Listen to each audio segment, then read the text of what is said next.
I think for me personally as well, it was like it wasn't language that I'd really heard before, gender budgeting.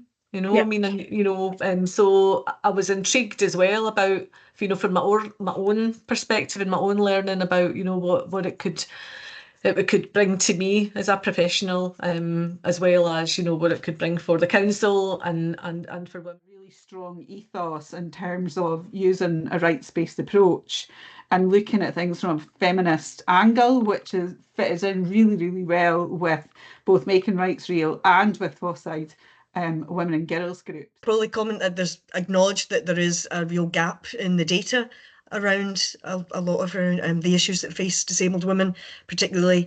And so this was just an ideal opportunity for the two different areas of expertise. So GDA, with its history of capacity building and working with groups of disabled people, and Scottish Women's Budget Group with the expertise of gender budgeting and so on. So these two things coming together to collaborate on a joint project, and bringing their kind of like the complementary expertise together.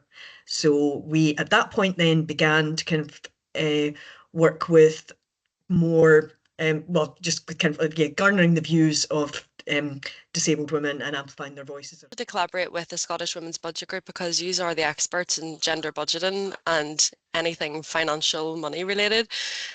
So for us, it's really important to partner with organisations on topics that young women can, learn and grow and, challenge themselves. Yeah, so making the case for funding being diverted in certain ways is very difficult. That's obviously why it's more important, because when money's tight, cuts are happening, and we need to make sure that we're not cutting the things that impact on the most vulnerable. So yeah, it's both a challenge, I think, and an opportunity that we are in such constrained financial situations, because it really does make the case for gender budgeting and why we need to know how we're using our money. So disabled women, for rural women, for women who are single parents, for women who are living in a low income, what are the different experiences that women were facing? And then produced that into a report, which was absolutely brilliant, outlining the key issues and the key recommendations. We then decided that we would do something a bit more creative with the way that we were reporting that. And the day before the Scottish Cabinet came to East Lothian, we were all out very late on a Sunday night, stenciling the streets with some of the key messages that had come out of the report. Different work we've been doing, we've done loads of different, we use lots of different methods. We use lots of kind of creative methods, as well as doing more facilitated discussions and sort of traditional sort of workshops.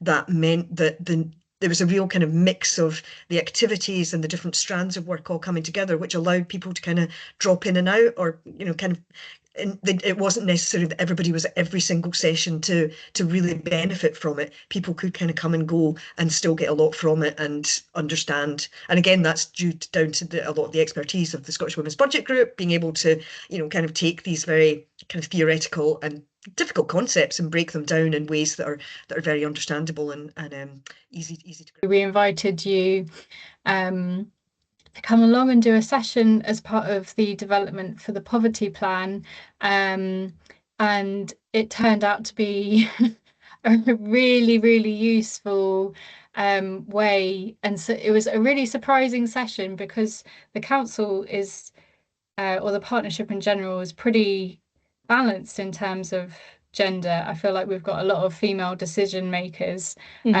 but to have that time to sort of step out and think about the actual experiences of women and how they're impacted by our policies, and just all of the unexpected things that got thrown up by your presentation was really valuable.